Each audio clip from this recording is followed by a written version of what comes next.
wife, she also cried, but she said, there is nothing we can do. You should just stay here. And she locked the house so that Haima, this young woman, could not leave. And it was several months before she could leave. And finally, she escaped one day and went to the Filipino embassy. She waited there for 1 year, hoping that she would get some justice for the abuse that she suffered. But at the end, she came home without any salary and without any punishment against her employer. And this type of situation is very common because the authorities are not taking steps to punish employers. In the interest of time, I will not describe some of the other cases, but I will talk about what the Saudi proposals for reform are, and where I think there's some opportunities to not just make this a report, but for us to see some real change on the ground. There is a very reform-minded Minister of Labor, and I think that we need to take advantage of that. There is also a reform-minded king in Saudi Arabia, and we do not know who the successor will be. There is a chance that the next king will not be as reform-minded as King Abdullah. So the time to take some action is really now. The Ministry of Labor has proposed to include domestic workers in the labor law. And they have also proposed to change the kafala system so that workers' visas are not tied to the employers, but actually to recruitment agencies. Although we may feel some hope when these proposals are announced, we should put it into perspective. There was a lot of excitement last week when the Minister of Labor made this announcement that we will change the kafala system. But they have been making this announcement for 8 years. They have been discussing this proposal for 8 years without any action. So I think we should not give them any credit until we actually see the reform. However, they are coming under a lot of pressure from local groups, from international groups, and we really call upon the labor-funding government to make this a top issue in their negotiations with Saudi Arabia, because there is a moment for reform, but we need to have pressure from all sides. The same goes for the labor annex. They have been making this announcement for 2 or 3 years, and there has been no action yet. But there is a lot of global momentum on improving domestic workers' rights, and the ILO is proposing a convention on domestic work in 2010. So this is also a good time for governments to be reforming their laws to meet international standards.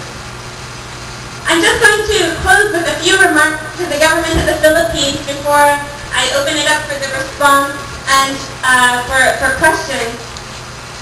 But I really believe that the Philippines can take a lead role in pushing some of these reforms. When I was in Saudi Arabia, I looked at the shelter run by the Philippines compared to the shelter run by Indonesia and Sri Lanka, and there's a big difference. While nothing is perfect, if you go to the shelter in Indonesia and Philippines, you find 200 women sleeping on the floor. When I was there, there were rats, there were cockroaches. It was very poor conditions. And these were women who had faced abuse, and yet they were in such terrible conditions. Whereas there was greater care taken for the women in the shelter at the Philippines. The Philippines has also taken more efforts to push for certain minimum standards for domestic workers. But I think the strategy really needs to change from bilateral negotiations, only trying to improve the situation of Filipino workers, to a multilateral approach.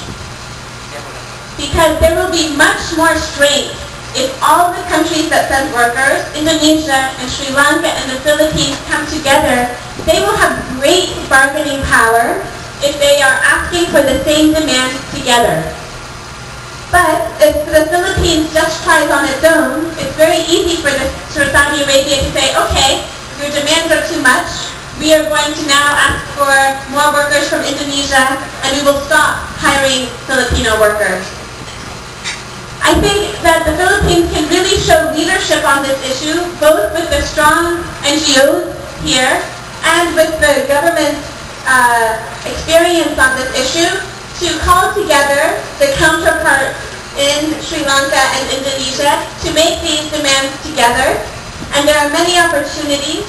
For example, the Philippines is hosting the Global Forum on Migration and Development this year, and we would really like to see some concrete impact come out of that. So I will close my remarks there, and I look forward to the discussion. Thank you, Misha. May we invite our friends who are at the entrance to occupy the people. Meron pa po tayong mga upuan dito. Okay. We showed you also in the slide, in terms of domestic worker deployment, Saudi is number 4. Hindi naman siya number 1. So number 4, in the deployment of nurses, Saudi is number 1. So hindi sa US at saka sa Europa ang pinakamarami if you try to track the trend in the number of deployment of nurses. It's actually in Saudi Arabia. So, and these two occupations are primarily, well, dominated by women. Almost 98% perhaps are women in the domestic work and in the nursing profession in Saudi Arabia. So, we will get the initial response from two agencies of government that are primarily focused on protection of migrant workers. First, we will hear from Director Dizon from the POEA, and then we will hear also from Director Mendoza from the... I am representing Administrator Bantos, who is attending congressional hearing. Yes. I am Director Mendoza Dizon, the Director of the Licensing and Regulation Office, in charge of evaluating the applications for issuance of license of recruitment agencies, and also in charge in the implementations of the anti-illegal recruitment program of the POA. And we are happy to be invited in this program.